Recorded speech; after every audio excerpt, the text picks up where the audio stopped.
या अय्युहल्लज़ीना आमनुत्तक़ुल्लाह वक़ूलू क़ौलन सदीदा सदक़ल्लाहुल अज़ीम। शामिन किराम, बुजुर्गों, दोस्तों, मैंने अभी अभी कुरान करीम की एक आयत तिलावत की है। मजमा जो लगा हुआ है ये टूट टूट कर जो मजमा बैठा हुआ है, इसलिए जो बाहर जगह जहां बन रही है आगे आकर तो इस मजलिस से जुड़े ताकि आपको इस मजलिस का फैज का जहां अल्लाह अल्लाह के रसूल की बात होती है वहां फरिश्ते घेर लेते हैं। और ऐसी मजलिसों में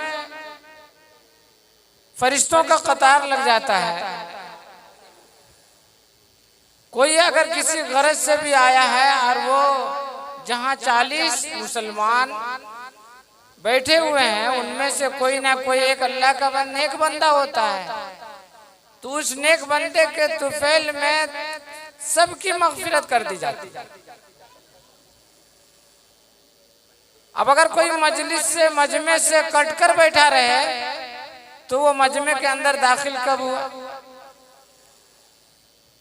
अरे एक गन्ना जिसके ऊपर देखते हैं पत्ता लगा हुआ रहता है, उसको छोड़ा देने के बाद उसकी कीमत खत्म हो जाती है। लेकिन वही गन्ने के ऊपर अगर वो पत्ता लिपटा हुआ है तो वो भी वजन के अंदर आ जाता है, उसकी भी कीमत लग जाती है। गेहूं, अनाज, जब आप जाते हैं दुकान तो गेहूं के अंदर गर्दो गुबार भी होता है, लेकिन जब तक बोरिये के अंदर गर्दो गुबार है तो उस गर्दो गुबार की भी कीमत है। और उसको अगर छाट कर गर्दो गुबार को अलग कर दिया जाए तो उस गर्दो गुबार की कोई कीमत नहीं रहती है, सिर्फ अनाज, असल अनाज की कीमत रहती है। तो ऐसे मजमे में जो जुड़ कर बैठेंगे, जो मिलकर बैठेंगे, वो भी आज बाबर के मुतबर्रक हो जाएंगे, वो भी इस फैज के अंदर शामिल होंगे। तो मेरे भाइयों, बुजुर्गों, दोस्तों, आज की ये मजलिस जिनको बड़े खुशी के साथ जनाब जाकिर हुसैन ने अपने पोती के नाम सजाया है, अल्लाह ताला उनके इस मजलिस सजाने को कबूल फरमाए। जिस मकसद के लिए उन्होंने ये मजलिस सजाया है अल्लाह ताला उनके तमाम नेक मकासद को पूरा फरमाए। असल हमारी जिंदगी जो दुनिया की तरफ जा रही है वो दीन की तरफ कैसे आएगी? हमारी जिंदगी के अंदर अल्लाह अल्लाह के रसूल की मोहब्बत कैसे आएगी? हमने सिर्फ दुनिया की ऐश को, दुनिया की खुशी को हमने देखा, अल्लाह अल्लाह के रसूल की तालीम को हमने भुला दिया। जब कोई बंदा मोमिन अल्लाह अल्लाह के रसूल के हुक्मों के मुताबिक जिंदगी गुजारता है, काफी अरसा वो अल्लाह अल्लाह के रसूल के हुक्मों को पूरा करता है, बजा लाता है, जब से उसको होश हुआ पाबंदी के साथ वो अल्लाह अल्लाह के रसूल के हुक्मों को पूरा करता है, तो अल्लाह के तरफ से उसको परवाने मिलते हैं। उसको ऐसी बीमारी नहीं होती है, सफेद दाग की बीमारी नहीं होती है, जुजाम कोड़ की बीमारी नहीं होती है, जो अल्लाह अल्लाह की इबादत में अपना वक्त गुजारता है। तो अगर आप चाहते हैं कि हम अल्लाह का महबूब, अल्लाह का नेक बंदा बने, इन तमाम बीमारियों से हम महफूज रहें, तो जब से होश हुआ, बालिग हुआ, अल्लाह की इबादत में लग जाए, अल्लाह के हुक्मों को पूरा करने वाले बने और नबी पाक सल्लल्लाहु अलैहि वसल्लम के तरीके के मुताबिक अपनी जिंदगी गुजारने वाले बने। मैं एक हदीस का तर्जमा आप हजरात के सामने पेश करता हूं कि हम लोग न तो आजाद हैं, न जो मर्जी चाहे वो कर सकते हैं। हमने कलमा पढ़ा है ला इलाहा इल्लल्लाह मुहम्मदुर रसूलुल्लाह सल्लल्लाहु अलैहि वसल्लम, तो हम इस कलमे को पढ़ने की वजह से हम अपने नबी के गुलाम बन गए। अब हमको वही काम करना है जो अल्लाह के नबी का हुक्म है, अल्लाह का हुक्म है। अगर ये कलमा को हमने दिल में सजाया है, बसाया है, तो हमें वो काम करना होगा जो अल्लाह का हुक्म बताएगा, जो नबी का तरीका बताएगा। अगर इस कलमे को पढ़ने के बावजूद अगर आप आजादाना जिंदगी गुजार रहे हैं, मनचाही जिंदगी गुजार रहे हैं, तो आपके अंदर ये कलमा बसा नहीं है, आपके अंदर ये कलमा उतरा नहीं। हदीस में है कल क़यामत का दिन होगा, हम सबको ये दुनिया एक दिन छोड़ जाना है। क़यामत का दिन होगा, तमाम आदम अलैहिस्सलाम से लेकर और क़यामत तक जितने भी नस्ल इंसानी है वो सब एक जगह इकट्ठा जमा होंगे। उस वक्त तमाम नस्ल इंसानी से 5 तरह के सवाल होंगे। वो 5 तरह के सवाल होंगे। जब तक ये 5 सवाल का जवाब नहीं दे देगा आदम का औलाद, तब तक उसके कदम नहीं हिल सकते। 5 सवाल का जवाब। पहला, उम्र कहाँ गुजारा था? ये जिंदगी जो अनमोल जिंदगी हमने, अल्लाह पाक फरमाएगा कि हमने ये अनमोल जिंदगी दिया है, इस जिंदगी को तू कहाँ खपाया? सिर्फ दुनिया कमाने में कि अल्लाह की इबादत में भी अपनी जिंदगी को लगाया? क़यामत के दिन इसका हिसाब होगा। दूसरा सवाल, इसी जिंदगी के बारे में कुछ वक्त जो हमको मिला है वो खास अल्लाह के तरफ से एक इनाम है, वो जवानी का वाला। ये 15 साल की जिंदगी जो जवानी की है, उसके लिए अलग से सवाल है कि तुमने जवानी को कहाँ खपाया? अल्लाह की इबादत में खपाया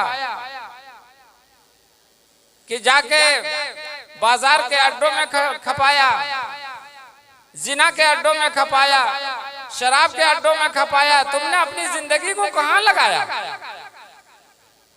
अपनी जवानी, उस जिंदगी के हिस्सों में से कुछ हिस्सा एक जवानी का हिस्सा है, उस जवानी को तुमने कहाँ लगाया?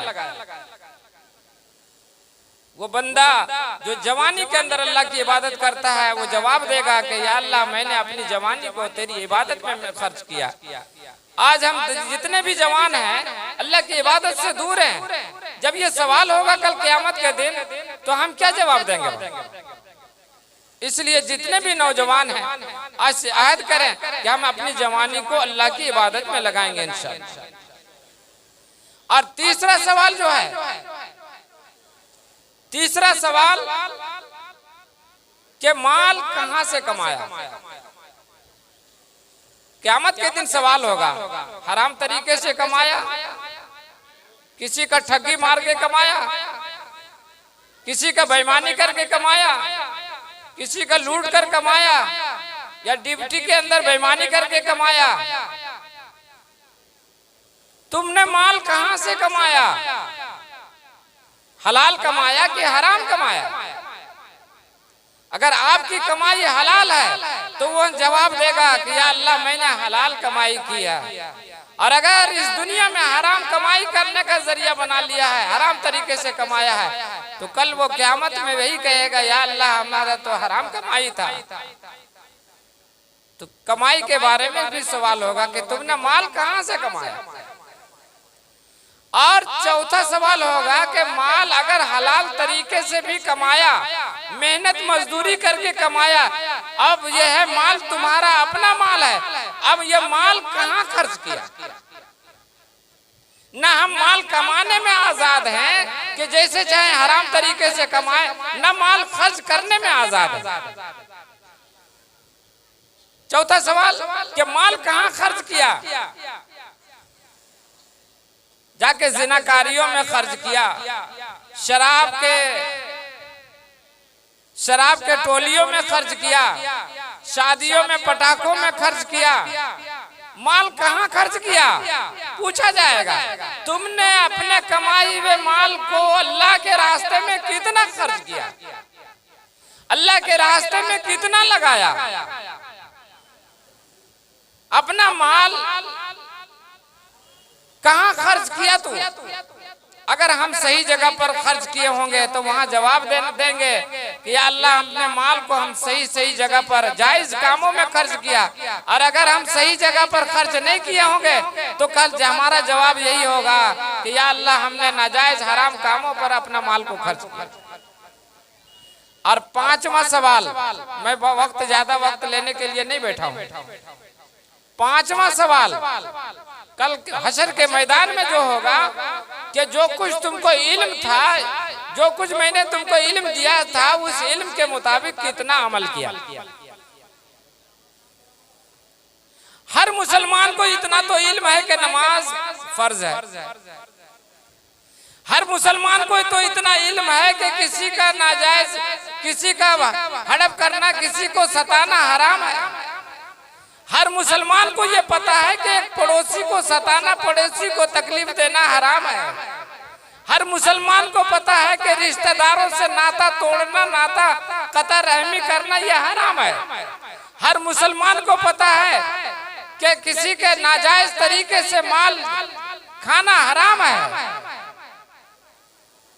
अब जो जितना इल्म है उस इल्म के मुताबिक कितना अमल किया। अगर इल्म था और जानबूझकर तुमने ये नाजायज काम किया तो कल क़यामत के दिन जो है आपका जवाब नहीं बन पाएगा, सीधे जहन्नम में धकेल दिया जाएगा। मेरे भाइयों, बुजुर्गों, दोस्तों, आज हम अपने आप को समझते होंगे, आज हम अपने आप को समझते होंगे कि हमने बहुत नेक काम कर रहे हैं, हम तो बहुत नेक काम कर रहे हैं। लेकिन नेकियां कमाना तो आसान है, लेकिन नेकी को बचाना ये बहुत मुश्किल है। आज कदम कदम पर नेकी कमाने का जरिया है। एक बार सुभान अल्लाह कहिएगा तो कितने नेकियां मिल जाएगी।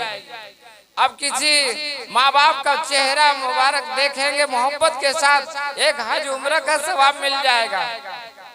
नेकी कमाने का बहुत जरिया, लेकिन नेकी को बचा कर ले जाना ये बड़ा मुश्किल है।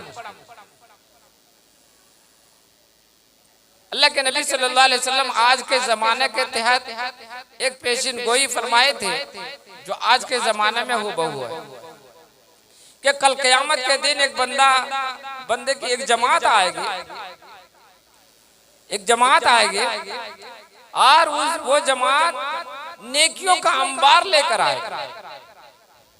नमाज भी उसकी जिंदगी में होगी, रोजा भी उसकी जिंदगी में होगी और तमाम नेक अमाल करके उसके रजिस्टर नेकियों से भरे हुए होंगे।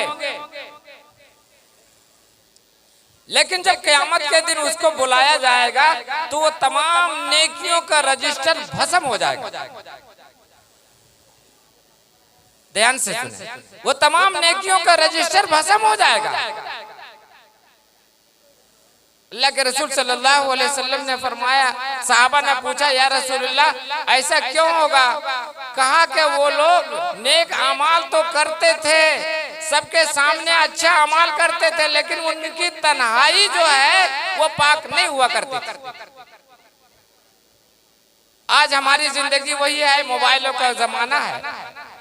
आज मोबाइलों में अपनी जिंदगी को देखें कि तन्हाई में हम मोबाइल में कितना पाक साफ है। किसी के सामने हम मोबाइल अच्छा तरीके से चला लेते हैं, लेकिन जब अपने कोठरी में जाते हैं, अपना रूम में जाते हैं, तो मोबाइल में आप सही यूज करते हैं कि नहीं करते? अगर आप सही यूज नहीं करते हैं तो आपकी नेकियां बर्बाद हो रही है। आप सोच रहे हैं कि हम नमाज पढ़ रहे हैं, आप सोच रहे हैं कि हम बड़ों की इज्जत कर रहे हैं, आप सोच रहे हैं कि हम ये मजलिस मिलाद सजा लिया। अगर ये सारी नेकियां एक तरफ। और अगर आपका रात की तारीकी अगर महफूज नहीं है, रात की तारीकी में आप मोबाइलों में आप गंदी फिल्में देखते हैं, मोबाइलों में आप नाच रंग देखते हैं, तो ये नेकियां सब भस्म हो जाएगी। तो जितने भी नौजवान बैठे हुए हैं, मेरी गुजारिश है कि अपने तन्हाई को पाक करें। अपने बंद कोठरी में जब जाएं तो मोबाइल से अपने जहन को इतना पाक करें कि उस मोबाइल को हम सही इस्तेमाल करने वाले हैं। अगर ये चीज आपका तन्हाई सुधर जाएगी तो आपकी जिंदगी संवर जाएगी। आज सारी बुराई नेक अमाल तो हम बहुत कुछ कर ले रहे हैं, लेकिन अगर तन्हाई पाक नहीं है तो ये तमाम नेकियां भस्म हो जाएगी, वहां कल क़यामत के दिन काम आएगी नहीं। ध्यान से सुन, ये नेकियां भस्म हो जाएगी, धुआं हो जाएगा। इसलिए नेकियां अगर बचानी है तो अपनी तन्हाई को पाक करना पड़ेगा। और तन्हाई, अल्लाह के नबी ने इसी जमाने के तहत ये हदीस सुनाई थी कि तन्हाई में वो गुनाह का काम करेंगे। तो तन्हाई में आज के इस दौर में मोबाइलों के जरिए से जितने नौजवान हैं, तन्हाई में बताओ कि गुनाह कर रहे हो कि नहीं कर रहे हो। अगर कर रहे हो तो ये तन्हाई को आप अगर दुरुस्त नहीं करते हो तो चाहे जितना नेकियां कर लो, कल क़यामत तक के दिन जब हाजिर हो गए सारा नेकियां तुम्हारा भस्म हो जाएगा। और जितने भी नौजवान बैठे हुए हैं, मेरा ये पैगाम है कि अपनी तन्हाई को पाक करेंगे इंशाअल्लाह। अपनी तन्हाई को पाक करेंगे। जिस तरह हम मजमे में मोबाइल को जिस तरह हम चलाते हैं, सही चीज को चलाते हैं, तन्हाई में भी मोबाइल को उसी तरह हम सही चीज को चलाएं।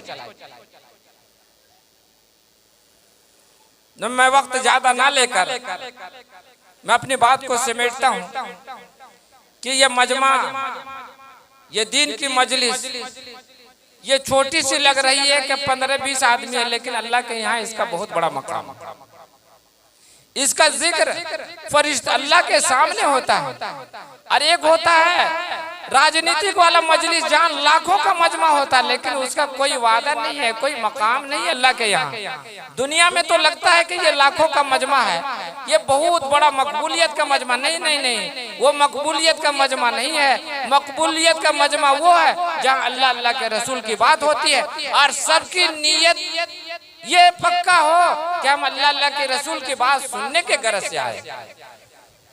अल्लाह अल्लाह के रसूल की बात सुनने के गरज से अगर आए होंगे, अगर आप एक बात सुनकर अगर अमल कर लेंगे, आपकी जिंदगी के लिए, आपकी जिंदगी के लिए जो है आपके नामा अमाल में नेकियां लिखी जाएगी और आपकी जिंदगी का सुधार होगा। इसी बात पर मैं अपनी बात को खत्म करता हूँ। अल्लाह ताला हम सबों को कहने सुनने से ज्यादा नेक अमल की तौफीक अता फरमाए। व आखिर दावाना अनिल हम्दुलिल्लाहि रब्बिल आलमीन।